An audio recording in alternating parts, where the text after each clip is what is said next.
Okay, so these are slightly different questions. The main qualities of a leader, there's a bunch of words that come to mind.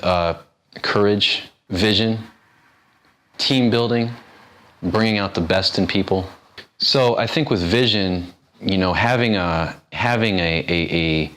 ultimate goal or sort of the bigger picture in mind. So whatever you're doing now is moving in that direction, and maintaining sight of that vision that you have. So if you're a basketball team and if it's a basketball team and you're the coach or one of the leaders on the team, your vision is the championship. The thing about vision is that when you have a strong vision, strong meaning it's clear, you know where you're going, like you can see it, and it's a positive vision. It's not like, I want to destroy the world or whatever. You will find that people, not everybody, but people will gravitate towards that. They're gravitating towards you, but really they're gravitating towards the vision.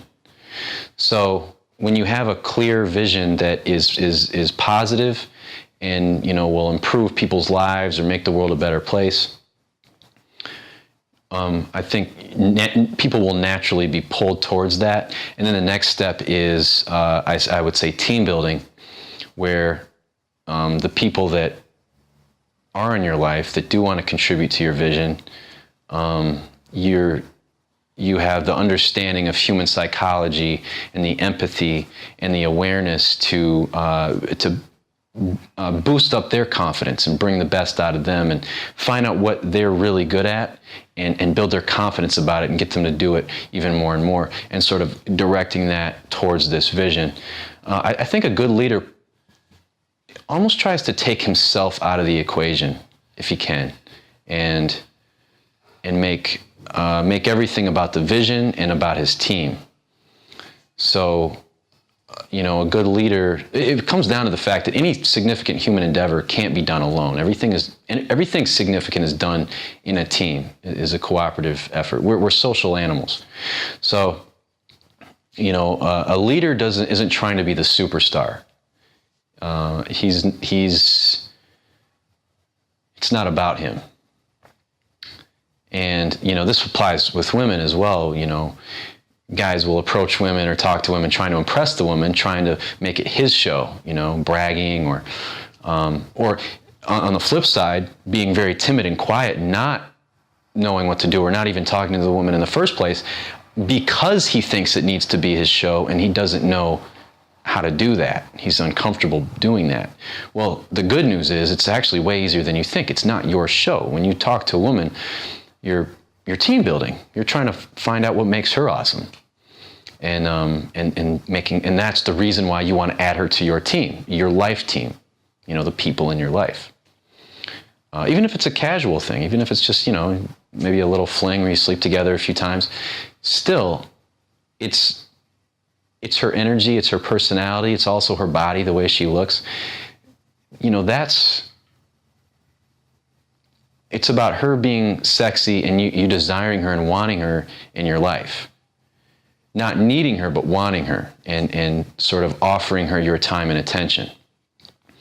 So, that's sort of the parallel in a social situation with women. I think the last part of leadership, if I really wanted to chunk it down, would be courage. Courage means you're afraid, but you're still taking action. And I think that's the most noble thing a human can do. That's something that humans can do that animals really can't. There's examples here and there, like dogs, running into danger to save a baby and stuff like that. But, for the most part, humans can make a conscious decision to do something that they're really afraid of. And a lot of times the things we're afraid of aren't really things that can actually hurt us. It's more fear of rejection or fear of, failure. But we can also run headfirst into actual physical danger. If you think about wars and D-Day, those guys were running. They knew, D-Day, they knew going in that most of them were going to die. They were told that. So, and dying in horrific ways, like getting their arms blown off and stuff. And these guys ran in and did it. So humans are capable of a lot when they're being courageous. And so I think it's important as a leader to show courage. You also have to remember that you're human. So, when you, I know personally, like, there's been situations where I could have been a better leader and kind of was cowardly or, broke down a little bit. But, that's going to happen. I think maybe the last part of leadership would be, perseverance, being able to get back up and stick with it. And ultimately, I guess you want to try to be an inspiration to others. Again, taking the focus off of you and making it about something bigger. I think that's what defines a leader.